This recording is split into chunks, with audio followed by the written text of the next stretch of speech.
تمام جماعت کو ہماری جانب سے یا علی مدد۔ مولا علی مدد۔ آج ستنا گھٹ ویرا سریوے کا ترجمہ آپ تک پہنچائیں گے جسے سید امام شاہ نے لکھا تھا۔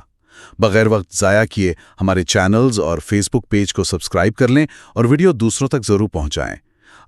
آج کے اس تفصیلی جائزے میں ہمارا مقصد اس بے حد اہم روحانی کلام کے اندر چھپے ہوئے پیغامات کو سمجھنا ہے۔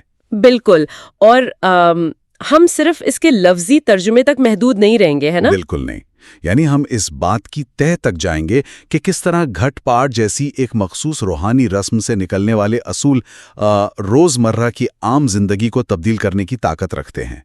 یہ سفر ظاہری عبادت سے شروع ہو کر باطن کی انتہائی گہرائی تک جاتا ہے، اور اس سفر کو سمجھنے کے لیے گفتگو کا آغاز کرنے سے پہلے اس منظر کو ذہن میں لانا بہت ضروری ہے۔ تصور کیجئے ایک ایسی محفل کا جہاں دنیا کا ہر فرق مٹا دیا گیا ہو۔ اچھا، وہاں کوئی چھوٹا بڑا نہیں، کوئی امیر غریب نہیں، زمین پر ایک ساتھ بیٹھے لوگ، اور ان کے درمیان رکھا گیا ایک پاک پانی کا برتن جسے گھٹ کہا جاتا ہے۔ ہاں، اور یہ صرف پانی کا برتن نہیں ہے نا، یہ برابری، شفافیت اور پاکیزگی کی ایک زندہ علامت ہے۔ ایگزیکٹلی، یہ وہ فزیکل سپیس ہے جہاں سے ہماری آج کی اس گفتگو کی بنیاد تیار ہوتی ہے۔ تو چلیں اس بات کی گہرائی میں چلتے ہیں۔ جب ہم اس ذکرن کے ابتدائی حصے پر غور کرتے ہیں تو متن میں جو ہدایت دی گئی ہے وہ بہت واضح ہے۔ متن کہتا ہے، اے بھائیوں، سچائی کے گھاٹ یعنی پاک پانی کی خدمت کرو اور گھاٹ پاٹ کی رسم کے وقت اس کا احترام کرو۔ بھائیوں، گھاٹ پاٹ کی محفل میں سچائی اور صبر قائم رکھو۔ اور اس کے بعد اگلے حصے میں یہ بھی بتایا گیا ہے کہ اس مقدس گھاٹ کے ذریعے تم دائمی بادشاہی حاصل کرو گے۔ اگر تمہیں گھاٹ پر کامل ایمان ہوگا تو تم ہمیشہ رہنے والی سلطنت پاؤ گے۔ واقعی یہ بہت گہری بات ہے۔ لیکن یہاں اس مبادی رسم کو فوراً ہی دو انتہائی اہم اندرونی صفات کے ساتھ جوڑ دیا گیا ہے، یعنی سچائی اور صبر۔ ایسا کیوں ہے کہ فزیکل پانی کے برتن کا احترام اصل میں سچائی اور صبر قائم رکھنے سے وابستہ ہے؟ دیکھیں، اگر ہم اسے تھوڑا وسیع تر تناظر میں دیکھیں تو یہ باطن اور ظاہر کے درمیان ایک بہت مضبوط پل بنانے کی کوشش ہے۔ فلسفیانہ طور پر ظاہری رسم بغیر باطنی تبدیلی کے صرف ایک بے جان حرکت ہوتی ہے۔ صحیح۔ گھٹ یعنی پاکے پانی کی خدمت کا مقصد وہاں جا کر محض کھڑا ہونا نہیں ہے۔ اصل مدعا یہ ہے کہ جب انسان اس پاکیزگی کی علامت کو دیکھے تو اپنے باطن میں جھانک کر دیکھے کہ کیا وہاں سچائی موجود ہے، کیا وہاں صبر موجود ہے۔ یعنی وہ پانی ایک آئینے کی طرح کام کر رہا ہے۔ بالکل، صبر اور سچائی وہ اسپرچول اینکرز ہیں جو انسان کو دنیا کی ہرس اور لالچ سے روکتے ہیں۔ جب انسان ان صفات کو پکڑتا ہے تو اس پر کامل ایمان کے دروازے کھلتے ہیں۔ اور جو دائمی بادشاہی اور ہمیشہ رہنے والی سلطنت کا ذکر ہے، میرا خیال ہے یہ کوئی مادی زمینوں یا دنیا کی بادشاہی کی بات نہیں ہو رہی ہے نا؟ نہیں، بالکل نہیں۔ یہ انسان کے اپنے نفس پر اور اپنے خیالات پر اس مکمل کنٹرول کی بادشاہی ہے جو کبھی کسی سے چھینی نہیں جا سکتی۔ یہ تصور واقعی بہت گہرا ہے، لیکن متن اس بات کو یہاں روکتا نہیں ہے۔ آگے چل کر تیسرے حصے میں ایک تصویر کشی کی گئی ہے۔ لکھا ہے، پاکیزگی کے ساتھ نور کو قبول کرو اور ہمیشہ خدا کی یاد میں دھیان قائم رکھو۔ اگر تمہیں گھٹ پر ایمان ہوگا تو تمہیں دینی اصولوں اور عبادت کے سمراج حاصل کرو گے۔ جب میں نے ان عبارات کو پڑھ رہی تھی تو میرے ذہن میں اچانک ایک مثال ابھری، جیسے اس عمل کو ایک عدد سے یعنی میگنیفائنگ گلاس کی تشبیہ سے سمجھنے کی کوشش کرتے ہیں۔ مثال کے طور پر سورج کی روشنی ہر طرف پھیلی ہوئی ہے۔ صحیح۔ اس بکھری ہوئی روشنی کو ہم یہاں نور کا نام دے سکتے ہیں۔ سورج کی روشنی کسی کاغذ کو جلانے کے لیے کافی نہیں ہوتی جب تک کہ وہ مرکوز نہ ہو۔ جب ہم ایک میگنیفائنگ گلاس کو ایک درست زاویے پر رکھتے ہیں تو وہ اس روشنی کو ایک ہی نقطے پر جمع کر دیتا ہے، اور وہاں اتنی حرارت پیدا ہوتی ہے کہ آگ جل اٹھتی ہے۔ کیا بات ہے، بالکل ایسا ہی ہے۔ تو مجھے لگتا ہے یہاں خدا کی یاد میں دھیان قائم رکھنا اصل میں اس میگنیفائنگ گلاس کو ایک جگہ پر ٹکائے رکھنے جیسا عمل لگتا ہے۔ کیونکہ اگر میگنیفائنگ گلاس دھندلا ہوگا تو روشنی مرکوز نہیں ہو سکتی۔ یعنی پاکیزگی اس عدسے کی صفائی ہے۔ ایگزیکٹلی۔ اور صبر اس عدسے کو بالکل سٹیبل رکھنے کا عمل ہے تاکہ اس میں تھڑ تھڑاہٹ نہ ہو۔ جب یہ دونوں چیزیں ملتی ہیں تب جا کر وہ روحانی حرارت پیدا ہوتی ہے اور عبادت کے اصل ثمرات یعنی نتیجے سامنے آتے ہیں۔ اچھا، اگلے حصے میں یعنی چوتھے حصے میں ایک اجتماعی محفل کی منظرکشی ہوتی ہے۔ متن کیا کہتا ہے وہاں؟ متن کہتا ہے گھٹ پاٹ کی محفل میں مکمل توجہ اور سچے دل سے ایمان رکھو۔ اس محفل میں عورتیں اور مرد سب آئیں گے، اس لیے پاک محبت اور اخلاص قائم رکھو۔ اور اسی بات کو مزید آگے 5ویں حصے میں بڑھاتے ہوئے کہا گیا، تمام عورتوں اور مردوں کو اپنے رشتہ دار سمجھو اور بہن بھائی جیسی محبت رکھو۔ کیا یہ صرف ایک مذہبی اوٹوپیا نہیں ہے؟ دیکھیں، یہ اعتراض بالکل ریئلسٹک ہے، اور اگر اس متن کی گہرائی میں نہ اترا جائے تو یہ واقعی ایک ناممکن آئیڈیل لگتا ہے۔ لیکن اصل پوائنٹ یہ نہیں ہے کہ بھٹکنے والی چیزیں ختم ہو جائیں گی۔ اصل پوائنٹ یہ ہے کہ انسان کے اپنے ذہن کی ٹریننگ کیسی ہو رہی ہے۔ اچھا، ٹریننگ سے کیا مراد ہے یہاں؟ جب متن تاکید کرتا ہے کہ مرد اور عورتیں سب ایک ساتھ آئیں گے، تو یہ دنیا سے الگ تھلگ کسی جنگل کا تصور نہیں ہے۔ یہ ہمارے عام معاشرے کی آئینہ داری ہے۔ جیسے دفتروں، بازاروں اور تعلیمی اداروں میں ہر شخص ایک ساتھ موجود ہوتا ہے نا؟ بالکل، کو ایجوکیشن اور ورک پلیسز وغیرہ۔ ہاں، تو ایسے ماحول میں بہن بھائی جیسی محبت اور اخلاص کا مطلب دراصل ایک دوسرے کی انسانیت کا احترام کرنا ہے۔ یہ اس دھیان کا آخری امتحان ہے جس کی ہم بات کر رہے تھے۔ صحیح۔ اگر عبادت گاہ کا نور باہر نکل کر معاشرتی رویے میں تبدیل نہیں ہو رہا تو وہ عبادت ادھوری ہے۔ اور اس اصول کی نفسیاتی اہمیت یہ ہے کہ یہ ایک انتہائی محفوظ یعنی سیف معاشرہ تخلیق کرتا ہے، جہاں کسی کو دوسرے سے خوف نہیں ہوتا۔ اور شاید یہی وجہ ہے کہ اس بھائی چارے کو قائم رکھنے کے لیے صرف ایک نرم نصیحت پر اکتفا نہیں کیا گیا، بلکہ اس کے فوراً بعد ایک بہت سخت تنبیہ سامنے آتی ہے۔ اسی 5ویں حصے میں گنان کہتا ہے، جو شخص اپنی نظر پاک نہیں رکھے گا اس کا جسم دوزخ میں جائے گا۔ باپ رے، یہ واقعی سخت ہے۔ ہاں، اور پھر مزید اسی سختی کو بڑھاتے ہوئے 6 حصے میں بیان ہوا، وہ روحیں دوزخ میں جائیں گی جنہیں گھٹ پاٹ پر ایمان نہیں ہوگا۔ گھٹ پاٹ کے تمام دینی فوائد ختم ہو جائیں گے اور جسم آگ میں جل جائے گا۔ یہاں اچانک دوزخ اور آگ کا بڑا سخت میٹافور استعمال کیا گیا ہے۔ ایسا محسوس ہوتا ہے کہ بات سمجھانے سے آگے بڑھ کر سیدھا عذاب کے در تک آ چکی ہے۔ یہاں ہمیں آگ اور دوزخ کے اس پہلو کی ایک سائیکولوجیکل اور اسپرچل میکنزم کو سمجھنا ہوگا۔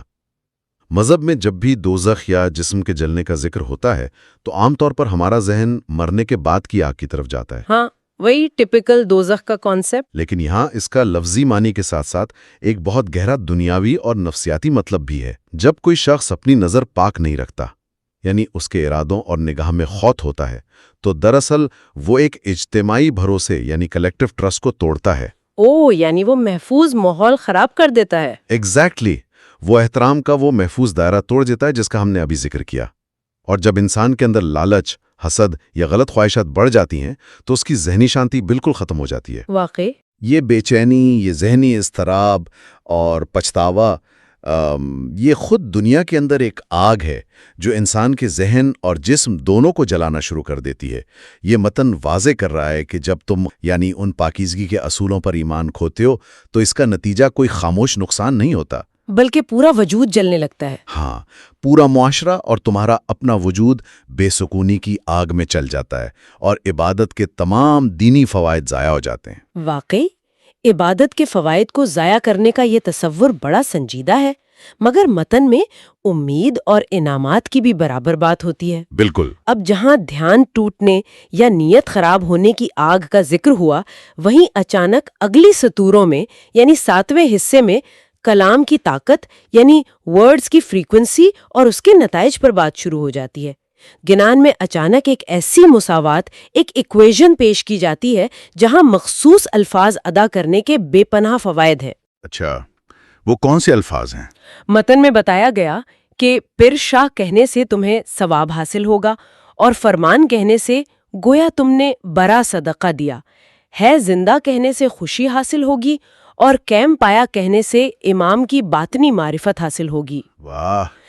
مجھے ایسا لگا جیسے یہ کسی قسم کے اسپریچول پاس ورڈز یا کی کوڈز کی بات ہو رہی ہیں، جیسے ایک ڈیجیٹل لاک ہوتا ہے نا، جب ہم اس میں مخصوص ہند سے ملاتے ہیں تو ایک طے شدہ تالا کھل جاتا ہے۔ ہاں، یہ انالوجی بالکل فٹ بیٹھتی ہے یہاں۔ یہاں ہر لفظ ایک الگ دروازہ کھول رہا ہے، لیکن اس پورے حصے میں مجھے جس بات نے سب سے زیادہ سوچنے پر مجبور کیا وہ یہ تھی کہ محض زبان سے فرمان کہہ دینا ایک بڑے صدقے یعنی بڑی فائنانشل چیریٹی کے برابر کیسے ہو سکتا ہے؟ یہ سوال واقعی غور طلب ہے، اور اس پاس ورڈ والی تشبیہ کو اگر سامنے رکھا جائے تو اس کا تعلق میکینزم سے ہے، یعنی یہ پاس ورڈز کام کیسے کرتے ہیں۔ عام زندگی میں صدقہ یا چیریٹی دینے کا کیا مطلب ہوتا ہے؟ اپنے مال میں سے کچھ دینا، قربانی دینا۔ بالکل، جب ہم اپنا پیسہ، اپنا مال کسی کو دیتے ہیں تو ہم ایک قربانی دے رہے ہوتے ہیں۔ لیکن دنیا کا سب سے امیر انسان بھی شاید کچھ لاکھوں روپے آسانی سے صدقہ کر دے، اس کے لیے یہ کوئی مشکل کام نہ ہو۔ صحیح بات ہے۔ مگر فرمان لفظ کا اصل معنی ہے تسلیم کرنا، سر جھکا دینا، اور روحانی حقیقت کے سامنے اپنی انا یعنی اپنی ایگو کو سرنڈر کرنا۔ انسان کا پیسہ دینا آسان ہے، لیکن اپنی انا اور اپنے غمنڈ کو توڑ کر تسلیم کا لفظ ادا کرنا انتہائی مشکل عمل ہے۔ اوہ واو! تو کیا ہم یہ کہہ سکتے ہیں کہ یہاں مالی صدقے سے بڑھ کر ذہنی اور روحانی صدقے کی بات ہو رہی ہے؟ ہمیشہ جب ایک شخص اپنے باطن سے غمنڈ نکال کر سچی نیت کے ساتھ فرمان ادا کرتا ہے تو اس نے اپنے نفس کو ہرا دیا ہوتا ہے۔ یہ نفس کا صدقہ کسی بھی مالی چیریٹی سے کئی درجے بڑا ہے۔ یہ بہت خوبصورت پوائنٹ ہے۔ اور اسی طرح جب باقی الفاظ کی بات ہوتی ہے، جیسے ہے زندہ سے خوشی اور قائم پایا سے معرفت، یہ دراصل انسان کی خیالات کی ری وائرنگ کا پروسیس ہے۔ انسان دن بھر جن الفاظ کا استعمال کرتا ہے نا، وہ اس کی ذہنی ساخت بناتے ہیں۔ یعنی ہماری بھاشا ہماری ریالٹی بناتی ہے؟ ایگزیکٹلی۔ جب زبان پر تسلیم و رضا، زندگی کا احساس اور روحانی ذمہ داری کے الفاظ ہوں گے تو خوشی اور معرفت خود بخود جنم لیں گے۔ یہ سائیکولوجیکل پہلو واقعی آنکھیں کھولنے والا ہے کہ کس طرح ہماری انا ہمیں روحانی طور پر روکے رکھتی ہے۔ اب اگر اس پورے سفر کو، جو اس ایک پاک برتن سے شروع ہوا تھا، سمیٹ کر آخری حصے کی طرف لائیں تو 8ویں حصے میں سید امام شاہ دراصل سامنے بیٹھے لوگوں سے ایک براہ راست سوال کرتے ہیں۔ وہ فرماتے ہیں، سید امام شاہ فرماتے ہیں، تم ایسے اعلیٰ روحانی سمراٹ کیوں کھو دیتے ہو؟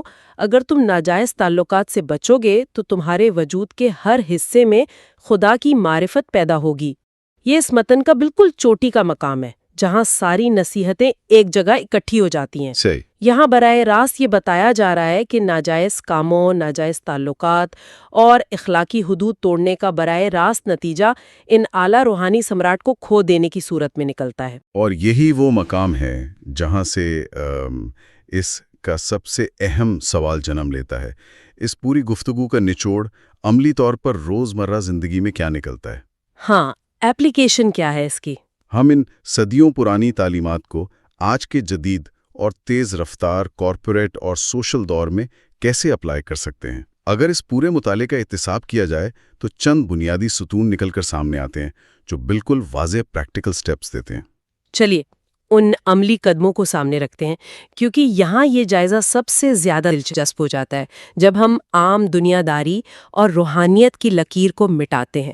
سب سے پہلا عملی قدم کیا ہوگا؟ پہلا قدم دراصل انہی دو الفاظ پر مبنی ہے جس سے گیان شروع ہوا تھا: صبر اور سچائی کی ہر حال میں مشق۔ اچھا۔ آج کل کے ماحول میں اگر آپ کسی دفتری میٹنگ میں ہیں یا کاروبار میں کوئی سودا طے کر رہے ہیں تو سچا ہونا یا صبر دکھانا اکثر لوگوں کو کمزوری لگتا ہے۔ بالکل۔ کارپوریٹ دنیا میں تو اکثر یہ سمجھا جاتا ہے کہ اگر آپ صبر کر گئے تو شاید کوئی اور بازی لے جائے گا، یا اگر آپ نے حقیقت واضح کر دی تو پروفٹ مارجن گر جائے گا۔ یہی مقام امتحان ہے۔ اس گھنونے کی سیکھ یہ ہے کہ آپ کا آفس یا بورڈ روم ہی آپ کا نیا گھٹ پاٹ ہے۔ وہاں جو صبر اور سچائی آپ قائم رکھیں گے، اس سے شاید آپ کو وقتی مالی نقصان اٹھانا پڑے، لیکن وہ آپ کے ذہن کو آلودگی سے بچائے گا۔ واقعی، long term peace of mind. دوسرا عملی قدم الفاظ کی طاقت کا ادراک ہے۔ ہم سوشل میڈیا پر، بازاروں میں یا آپس کی چغلیوں میں اکثر منفی الفاظ استعمال کرتے ہیں۔ اگر فرمان جیسا لفظ بڑا صدقہ ہے تو سوچئے کہ جھوٹی بحث اور غلط لفظ کتنا بڑا عذاب لاتا ہوگا۔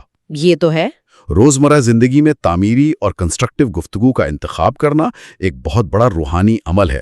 اور تیسرا سب سے اہم ستون جو یہاں بتایا گیا وہ ہے سماجی روانداری، یعنی سوشل ٹالرنس۔ ہاں، ایک ایسا معاشرہ جہاں لوگ پبلک ٹرانسپورٹ میں سفر کر رہے ہوں، یونیورسٹیز میں ساتھ پڑھ رہے ہوں یا دفتروں میں ایک ساتھ کام کر رہے ہوں، وہاں مخالف جنس کو صرف انسانیت کی نظریے سے دیکھنا، احترام دینا اور اپنے باطن کو غلط خواہشات سے روکنے کا اصول ہے۔ اور اسی میں دوزخ والی آگ سے بچاؤ ہے۔ بالکل، جب متن نے یہ واضح کر دیا کہ ناجائز تعلقات سے بچو گے تو وجود کے ہر حصے میں خدا کی معرفت پیدا ہوگی، تو اس کا سائیکولوجیکل مطلب یہ ہے کہ آپ کا ذہن کسی بھی قسم کے خوف، ڈبل لائف یا پچھتاوے کا شکار نہیں ہوتا۔ صحیح بات ہے، گلٹ فری زندگی۔